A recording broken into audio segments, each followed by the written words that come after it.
미국의 어느 가정집. 알리아나, 너 자꾸 이런 식으로 집에만 틀어박혀 있으면 다시 병이 도질지도 몰라. 무기력해 보이는 젊은 여성과는 반대로 그녀의 부모님은 절박한 표정으로 딸에게 무언가를 설득하고 있습니다. 세상을 잃은 듯한 표정으로 무의미한 인생을 살던 젊은 여성은 얼마 후 한국의 등산로에서 충격적인 모습으로 발견되었다고 하는데요. 도대체 그녀에게는 무슨 사연이 있었던 것일까요? 안녕하세요. 저는 얼마 전부터 등산이 최애 취미가 된 미국 여자 알리아나입니다. 저는 원래 운동은커녕 움직이는 것 자체를 귀찮아해서 싫어했는데요. 그럼에도 다소 힘든 운동에 속하는 등산이 가장 사랑하는 취미가 된 것에는 이유가 있습니다. 지금 생각해도 너무나 끔찍한 일들이어서 말씀드리기조차 힘든 부분이 있는데요. 그럼에도 저에게 도움을 주신 한국인 분들에게 조금이나마 감사의 뜻을 전하고 싶어서 이렇게 용기를 내어봅니다. 지금 제 나이는 28살인데요. 제가 22살이 되던 해에 건강검진을 받기 위해 병원에 방문했다가 유방암 판정을 받았습니다. 고작 22살인데 말이죠. 청천벽력과도 같은 진단 결과에 한동안 삶의 의욕을 잃었고 당시에 사귀던 남자친구와의 관계도 흐지부지 되어 이별을 했습니다. 유방암은 다른 암들과는 다르게 20대와 30대의 젊은 나이에 발병하는 경우 훨씬 높은 확률로 치료가 힘든 악성이라고 하더라고요. 불행 중 다행인지 저의 경우는 수술이 힘들 정도로 심각한 정도는 아니었기에 곧바로 수술을 진행했고 성공적으로 마무리가 되었습니다. 다만 젊은 나이에 민감한 부위에 흉터가 생기다 보니 그렇게 좋아하던 해변에 비키니 같은 수영복을 입는 것이 꺼려지더라고요. 그러다 보니 자연스럽게 자존감도 많이 내려가고 사람들을 만나기가 힘들어서 대인기피증까지 생기기에 이르렀습니다. 이런 제 모습을 지켜보시던 저희 부모님은 이대로 두면 제가 완전히 망가져서 폐인이 되어버릴까봐 나름의 방법을 강구하신 것 같았어요. 지금 생각해보면 어릴 적 반항 한 번 한 적 없던 제가 갑자기 큰 병을 앓게 되면서 뒤늦게 사춘기가 온 건 아니었을까 생각해요. 어느 날 부모님이 제 방에 노크도 없이 들어오셨습니다. 알리아나, 너 자꾸 이런 식으로 집에만 틀어박혀 있으면 다시 병이 도질지도 몰라. 주치의 선생님도 늘 말씀하셨잖니. 암세포는 체내에서 산소가 부족할 때 생겨난다고 말이야. 그래서 알리아나, 너는 항상 풍부한 산소를 공급해줘야 하는데 이렇게 방에만 있으면 되겠니? 그깟 흉터가 뭐라고 그래? 넌 그런 흉터가 있더라도 아주 사랑스러운 아이다. 알겠니? 등산이 암 환자들에게 그렇게 좋다고 하는구나. 등산이 부담스러우면 하이킹부터 시작하자. 사실 부모님이 하신 말씀은 여느 부모님이 자식에게 할 수 있는 평범한 말씀이었습니다. 하지만 저는 내심 누군가가 저에게 이런 말을 해주길 바랬었나 봐요. 여전히 얼굴에는 생기가 없었지만 깊은 마음 어딘가에서는 자그마한 의욕의 불꽃이 아지랑이처럼 피어오르고 있다는 게 느껴졌죠. 힘들게 받은 수술은 경과도 좋은 상황이었기에 이대로 관리만 잘하면 아무 일 없던 것처럼 다시 내 인생을 살 수 있을 것 같았습니다. 어쩌면 이런 상처나 흉터쯤 아무것도 아닌 일이 될지도 모른다고 말이죠. 다시 건강하고 밝은 예전의 모습을 찾고 싶은 마음이 들자 뭐라도 찾아서 해야겠다는 생각이 들었습니다. 하지만 너무 멍청한 생활을 오래 한 탓일까요? 뭔가를 하고 싶은 마음은 굴뚝 같았지만 무엇부터 해야 할지, 어디서부터 시작해야 할지 감이 잡히질 않았죠. 저는 인터넷이라는 정보의 바다에서 도움을 받기로 했습니다. 등산과 하이킹을 하기에 좋은 곳들에 대해서 여기저기 알아보았고 마운트 레이니어 국립공원에서 하이킹을 하게 되었습니다. 이때만 하더라도 하이킹은커녕 운동이라는 걸 해본 적이 없었기에 정보나 지식이 많이 부족한 상태였습니다. 그렇기에 하이킹 중에 그런 일이 생길 거라고는 상상조차 할 수가 없었죠. 하이킹 초보이기도 했고 그날의 날씨와 도로 사정 때문에 공원의 북동쪽 선라이즈 포인트만 방문을 하려고 근처 캠핑장에서 1박을 하기 위해 준비 중이었죠. 캠핑장에는 저뿐만 아니라 여성분들이 하이킹을 오신 분들이 많았습니다. 아무래도 이곳 하이킹 코스가 공원의 가장 중심인 파라다이스에서 출발하는 대표적인 코스이고 거리도 그다지 길지 않아서 그런 것 같았죠. 날이 어둑해졌을 때쯤 이상하고 거친 숨소리가 들려왔습니다. 그 소리는 점점 더 가까워졌고 저는 온몸에 소름이 돋으며 두려움을 느꼈죠. 직감적으로 야생동물이 근처에 있다는 것을 느꼈습니다. 만약 그곳에 저 혼자 있었다면 꼼짝없이 그것의 먹이가 되고 말았을 겁니다. 거친 숨소리의 주인공은 야생곰이었습니다. 다행히 외부에 계시던 다른 사람들이 공을 보고 쫓아주셔서 별일 없이 넘어갈 수 있었죠. 나중에 알게 된 사실이지만 미국에서 하이킹이나 등산, 캠핑을 할 때는 곰통이라는 것을 꼭 준비해야 한다고 했습니다. 음식을 보관할 때 야생동물의 습격을 막기 위해서는 반드시 필요하다고요.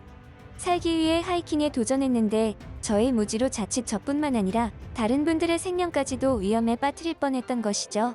사실 등산보다는 하이킹이 더 쉽게 느껴져서 하이킹으로 도전을 한 것인데 오히려 캠핑도 해야 하고 장시간 외부에 노출되어 있는 환경 때문에 저에게는 더 어렵게만 느껴졌습니다.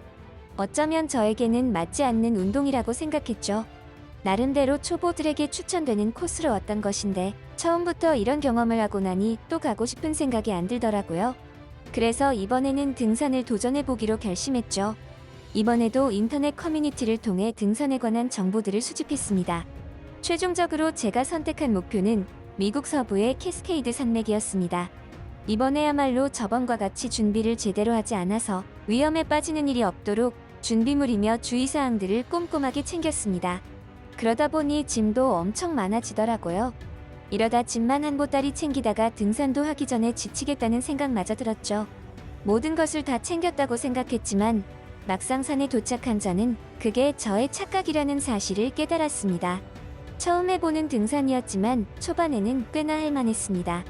저 말고도 많은 사람들이 해당 등산로 코스로 등산을 하고 있었죠. 미국에서의 등산 시 주의해야 할 사항들이 몇 가지 있습니다. 야생 동물에게 먹이를 주지 말 것. 공원에서 아무것도 가져 나오지 말고 아무것도 두고 나오지 않을 것. 허용된 등산로만 이용할 것. 그리고 항상 다른 등산로 이용자에게 길을 양보할 것. 이미 등산을 오기 전에 모든 주의점을 숙지하고 온 저는 자신감이 있었습니다. 그리고 등산을 하면서 한층 성숙해지고 배려심이 깊어지는 느낌까지 받았습니다. 새로운 삶의 에너지가 충만해지는 느낌이랄까요? 하지만 그런 기쁨도 잠깐이었어요. 제가 숙지하지 못한 그 하나 때문에 이날 저의 첫 등산 경험 또한 좋지 않은 기억으로 남게 돼버렸죠. 미국의 산에는 유독 진드기가 많은데요. 등산로에 있는 풀이나 나무에 붙어 있다가 동물이나 사람이 스치고 지나가면 달라붙는 것이죠. 이 조그마한 진드기가 뭐라고 그렇게 야단이냐고요? 이 진드기들은 사람에게 라인병이라는 질병을 감염시킵니다. 라인병은 진드기에 물린 지 1개월 안에 피부 발진이 생기고 이 발진이 점점 커지면서 몸 전체로 퍼지기까지 하죠. 게다가 두통에 피로에 오한에 열까지 나면서 통증까지 생깁니다. 등산을 하면서 힘들다고 나무에 기대서 잠깐 쉬었던 게 화근이었어요. 라인병으로 엄청 고생을 해서 한동안 등산을 가고 싶다는 생각을 전혀 하지 않았죠. 게다가 하이킹도 그렇고 이번 등산도 그렇고 운동을 하고 건강을 챙기기 위한 목적이 있었지만 준비를 하고 그곳까지 도착하기까지 너무나 많은 에너지가 소모된다는 걸 깨달았습니다. 준비하고 산에 도착하기까지 수시간이 걸리니까요. 이런 일을 내가 지속적으로 할 수 있을까? 솔직히 자신이 없었습니다. 원래 동적인 운동을 좋아하지 않았던 탓일지도 몰랐지만 미국에서의 등산과 하이킹은 보통의 의지와 노력이 없으면 불가능하다는 걸 몸소 느꼈죠. 급기야 다른 운동을 알아봐야 하나 싶을 정도로요. 등산을 하는 것이 암 환자에게 좋은 운동이라지만 스트레스까지 받으면서 하는 것은 아니라는 생각이 들었습니다. 이게 다 건강을 되찾자고 하는 거니까요. 그래서 다시 한번 인터넷 커뮤니티를 찾아보다가 아주 요상한 정보를 봐버렸습니다. 한국의 서울에는 도심 속에 절경을 자랑하는 명산들이 많이 있고 동네 마실을 나가듯 아주 편하게 등산을 즐길 수 있다는 내용이었습니다. 이러한 내용은 한국에서 직접 등산을 해본 어느 미국 남자의 말이었어요.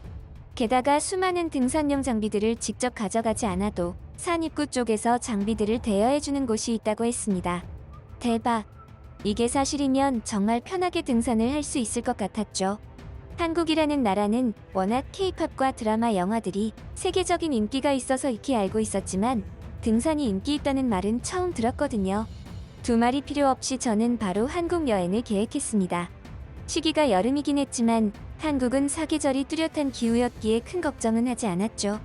이때는 그것이 얼마나 큰 착각이었는지 전혀 몰랐습니다. 한국에 도착한 저는 첫날에는 그동안 먹어보고 싶었던 한국 음식들을 즐겼습니다. 그리고 대망의 다음 날, 한국에서 처음으로 등산을 하게 되었죠.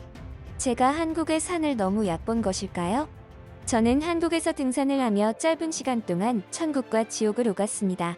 등산을 시작하는 시간을 너무 늦게 잡은 것이 화근이었죠. 별로 높아 보이지도 않고 길도 험하지 않아서 금방 다녀오겠다고 생각을 했던 것입니다. 하지만 길은 생각보다 다이나믹했고 높이도 제가 생각했던 것 이상이었습니다. 가는 도중에 한국의 중년 산악인분들 덕분에 여러 도움을 받지 않았다면 정상까지도 가지 못했을 겁니다. 그런데 문제는 산을 오르는데 너무 지쳐서 정상에서 너무 오랜 시간 머물렀고 하산을 시작할 때는 이미 해가 지기 시작했죠. 땀을 너무 많이 흘렸는지 살짝 어지러운 탈진 증세가 나타났고 다리가 후들거리기 시작했어요. 그러다가 결국 하산을 하는 도중 발을 헛디디는 바람에 경사가 급한 낭떠러지에서 굴러떨어지고 말았습니다. 처음에는 머릿속에서 번개가 치는 듯한 기분이었고 온몸이 욱신거렸어요. 교통사고를 당해본 적은 없었지만 아마도 이런 느낌이 아닐까 하는 정도였죠. 다리부터 시작해서 몸을 움직일 수 없었고 정신이 혼미해졌습니다. 그리고 심장은 미칠 듯이 뛰고 있었어요. 이대로 죽는구나 라고 생각하며 점점 정신이 혼미해지고 있었죠. 그때 부스럭거리는 소리와 함께 사람 소리가 들렸습니다. 제가 정신을 차렸을 때는 이미 산 입구 쪽이었습니다. 알고 보니 하산을 하던 한국인 중년 산악인분들이 저를 발견했고 곧바로 산악구조대에 신고를 하여 제가 무사히 하산할 수 있었다고 하더라고요. 다행히 골절되거나 심각한 부상을 입지는 않았지만 탈진 증상이 심하고 외상이 많아서 병원에서 치료는 받아야 했습니다. 놀라운 사실은 산악구조대분들이 10분도 안 되어서 구조를 하러 오셨다는 거였어요. 마치 바로 근처에서 기다리고 있던 사람들처럼 말이죠. 저를 구조해주신 산악구조대분들을 다음 한국에 방문했을 때 찾아갔지만 근무지를 옮기시는 바람에 만나 뵙지는 못했습니다. 의식도 없이 쓰러져 있는 저를 외면하지 않고 신고를 해주신 한국 산악인분들과 신속한 대처로 저를 구조해주신 산악구조대분들에게 이 자리를 빌어 진심으로 감사의 말씀을 드리고 싶습니다. 정말 감사합니다. 그날 이후로 저는 산을 우습게 보면 큰 코 다친다는 걸 깨달았고 절대 무리하지 않는 선에서 등산을 즐기고 있죠. 등산에 취미를 붙이다 보니 자연스럽게 몸이 건강해지는 게 느껴지더라고요. 지금은 암 수술을 받은 지 5년이 훌쩍 지났고 병원에서 완치 판정을 받았답니다. 그리고 한국에도 주기적으로 방문하며 한국어 공부도 하고 있습니다. 이제는 어느 정도 의사소통 정도는 할 줄 알게 되었지요. 솔직히 말씀드리면 한국과 사랑에 빠진 것 같아요. 맛있는 음식들, 배려 넘치고 인정이 넘치는 사람들, 그리고 아름다운 산과 자연들. 너무나 매력적인 나라니까요. 영국 북서부에 위치한 대도시 리버풀의 어느 식당. 저기요. 혹시 여기 사장님 바뀌었나요? 전에는 이런 맛이 아니었던 것 같은데. 식당 안에서 식사하던 유일한 손님으로 보이는 사람이 식사 도중 클레임 아닌 클레임을 거는 듯 보입니다. 그리고 이 식당의 사장은 얼마 후 폐업할 수밖에 없다는 현실을 직시하게 됩니다. 하지만 폐업하기 3일 전 한국의 식재료에 대해 알게 되면서 완전히 달라진 인생을 살게 되었다고 하는데요. 도대체 그녀에게는 무슨 사연이 있었던 것일까요? 안녕하세요. 저는 영국 리버풀에서 식당을 운영 중인 이모젠이라고 합니다. 제가 식당을 운영하게 된 특별한 계기나 사건이 있었던 것은 아닙니다. 다만 저희 집안은 할아버지 때부터 대대로 식당 운영이라는 가업을 물려받은 집안이라서 저 또한 그것을 당연하게 여기고 이렇게 식당을 운영하고 있는 것이죠. 하지만 요즘 같아서는 정말이지 음식을 만들고 식당을 운영하는 것에 있어서 재능이 없는 게 아닐까 하는 마음이 굴뚝 같습니다. 불경기다 전염병이다 뭐다 이유를 대려면 한도 끝도 없지만 식당의 매출이 점점 낮아지고 경제적으로 운영이 힘들어지다 보니 별의별 생각을 다 하고 있죠. 심지어 최근에는 폐업까지도 생각하고 있습니다. 안 그래도 줄어드는 손님들 때문에 걱정이 많은데 이런 시기에 손님들도 클레임을 거는 손님들이 많아졌습니다. 예전과 맛이 달라졌다. 여기는 왜 이 행하냐? 서비스가 왜 이 모양이냐? 온갖 이유를 갖다 대며 스트레스를 풀고 가는 사람들이 존재했습니다. 실제로 제 음식이나 서비스에 문제가 있었는지도 모르겠습니다. 솔직히 저는 부모님에게 받은 레시피를 이용해서 기계적으로 요리해왔습니다. 그래서 부모님의 내공에 미치지 못한다는 걸 인정하고 있었죠. 그런 상황들이 지속되다 보니 폐업까지 고민하게 된 것입니다. 이 식당을 부모님에게 물려받을 때만 해도 의욕적으로 부모님의 명성을 이어나가겠다고 다짐했는데 폐업까지 고민하는 처지가 되니 마음이 싱숭생숭했습니다. 부모님이 운영하실 때는 회 손님이 많은 소문난 맛집이었거든요. 그렇게 옛날 생각을 하다 보니 부모님이 보고 싶어졌습니다. 저희 부모님은 식당을 은퇴하시고 해외로 여행을 다니시다가 열차 사고를 당하셔서 한날 한시에 돌아가셨습니다. 저는 그래서 부모님이 보고 싶을 때마다 생전에 찍어놓은 비디오 영상들을 보곤 합니다. 영상 속에서의 부모님은 언제나 밝았고 좋아 보였습니다. 그런 모습을 보고 저 또한 힘을 내고 기운을 얻곤 했죠. 하지만 이번에는 그러지 못했습니다. 영상 속의 부모님을 보면서 죄책감이 들었고 죄송스러운 마음밖에 들지 않았거든요. 만약 저에게 그 일이 없었다면 부모님의 식당을 폐업하고 힘겹게 살아갔을 겁니다. 결국 저는 폐업을 결심했고 폐업을 신고하기 3일 전에 있었던 일입니다. 이번에도 마음이 싱숭생숭하여 과거 생전의 부모님 영상들을 보려고 했습니다. 이번에는 여러 가지 영상 중에서 그동안 잘 보지 않았던 식당에서의 모습이 담긴 영상들을 발견했고 시청했습니다. 영상 속의 부모님은 바쁘게 식당 일을 하고 있었고 당시 어렸던 저도 보였습니다.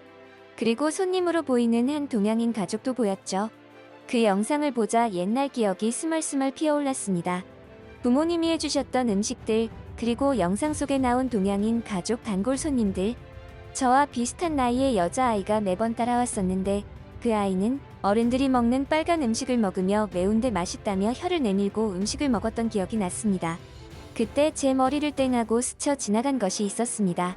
그 빨간 식재료, 그게 뭐였지? 부모님이 식당을 운영하실 때 단골 손님이나 귀한 손님이 오셨을 때마다 사용하셨던 그거. 저는 사막에 혼자 버려져 있다가 오아시스라도 찾은 사람처럼 온몸에 엔돌핀이 샘솟았습니다. 당시에 부모님은 해당 식자재가 구하기가 어려워 단골 손님에게만 사용하는 식자재라고 했는데 이것을 사용한 음식들은 모두 손님들의 극찬이 있었습니다. 부모님으로부터 이어받은 가업인 이 식당을 폐업하려고 마음먹었던 저는 한 줄기 빛을 찾은 느낌이었습니다. 폐업을 해버리고 완전히 다른 사업을 하려고 했던 저였지만 어쩌면 식당을 폐업하지 않아도 될지도 모른다는 생각에 이처럼 기쁜 것을 보면 저 또한 식당 일을 천직으로 생각하고 있었나 봅니다. 기왕 그렇게 마음을 다잡기로 했으면 제대로 확실하게 해보자고 스스로 다시 한번 다짐했습니다. 하지만 제 요리 실력이 부모님에 미치지 못한다는 사실이 내심 신경 쓰이긴 했습니다. 단순하게 특정 식자재 하나만 가지고 식당을 다시 예전처럼 일으켜 세울 수가 있을까 의구심이 들었던 거죠. 본질적으로는 저의 요리 실력도 같이 상승을 시켜줘야 하는 어려움이 공존했습니다. 저는 이때부터 부모님이 사용하시던 빨간 식자재를 찾아 헤매기 시작했습니다. 제일 먼저 리버풀에서도 유명한 알버트 독시장을 찾았습니다. 영국에는 지역별로 특색 있는 식재료들을 비교적 쉽게 구할 수 있는 다양한 시장들이 존재합니다. 알버트 독시장은 저희 부모님도 자주 찾았던 시장이어서 이곳을 제일 먼저 뒤지기 시작했죠. 19세기 중반부터 명맥을 이어온 이 시장은 그 역사답게 온갖 물건들이 다 있었습니다. 고급스러운 식품부터 일반적인 식재료들까지 다양하게 재료들이 준비되어 있었죠. 이곳에 없는 식자재는 영국에서 구할 수가 없겠다 싶은 정도로 다양했습니다. 하지만 온종일 이곳을 둘러보던 저는 크게 좌절하고 말았습니다. 식자재의 이름도 모르고 오로지 식자재의 색깔이 빨간색이라는 것만 아는 상태로는 그것을 찾아내기가 쉽지 않았던 것입니다. 가는 곳마다 빨간 식자재를 있는 대로 다 보여달라고 한 후에 하나씩 먹어보는 것도 중노동이었습니다. 이런 식이면 제가 그 식자재를 찾는 동안 미각이 마비될지도 모른다는 어처구니 없는 생각까지 했으니까요. 그 식자재가 식당의 폐업을 막아줄 희망이라는 보장도 없는 상태에서 너무 무리한 짓을 저지르고 있는 건 아닌지 제 선택을 의심했습니다. 하지만 저에게는 요리에 대한 소질도 식당을 운영하는 재능도 없었기에 이것 하나라도 제대로 해내야 했습니다. 저에게는 요리에 대한 열정과 부모님에게 물려받은 식당을 살리기 위한 열정만은 충만하다는 걸 잘 알았습니다. 그렇게 열정만 가지고 15일 정도 시장을 돌아다닌 결과 그 식자재를 찾아내는 데 성공했습니다. 이 식자재는 한국의 고추장이라는 양념장이었습니다. 그냥 맛보면 살짝 매콤하고 짭조름한 것이 특징이었습니다. 하지만 이 양념장이 다른 재료들과 요리에 첨가가 되고 어우러지면 그 감칠맛이 이루 말할 수 없을 정도로 훌륭했죠. 아무리 맛없는 음식이라도 고추장만 넣으면 마법처럼 맛있어지는 기적을 볼 수 있었습니다. 직접 요리하며 식당을 운영하고는 있지만 요리에 대한 재능이 부족한 저도 맛있는 음식으로 손님들에게 대접할 수 있겠다는 희망이 생겼죠. 이때는 정말 그렇게 할 수 있을 것 같았습니다. 저는 일단 임시 유업을 결정했습니다. 그리고 고추장을 이용해 기존의 음식들의 풍미를 더하기 위해 몇 날 며칠을 연구에 매진했습니다. 내가 자신하는 음식이 완성되기 전까지는 절대 식당 문을 열지 않으려고 스스로 다짐했죠. 워낙 요리에 재능이 없다 보니 다소 시간이 오래 걸렸습니다. 그런 저였지만 어렸을 때 부모님을 통해 먹었던 음식들에 대한 기억이 도움이 많이 되었죠. 최대한 그때의 느낌으로 맛을 내는데 성공했습니다. 기존 메뉴의 레시피에 고추장을 첨가하여 풍미를 더한 것도 있었고 아예 새로운 메뉴를 개발하기도 했습니다. 그리고 저의 회심의 메뉴들을 가지고 식당을 다시 오픈했습니다. 결과는 꽤 좋았습니다. 손님들의 반응이 예전보다 확실히 좋아진 걸 알 수 있었고 손님들도 점점 더 늘어나는 게 보였죠. 하지만 과거의 영광을 찾기에는 한없이 부족했습니다. 뭔가가 부족하다는 느낌이 강하게 들었죠. 너무 고추장이라는 식자재에만 매몰되어서 놓친 게 있나? 아니면 내 요리 실력이 이것밖에 안 되어 더 많은 사람들에게 어필하지 못하는 걸까?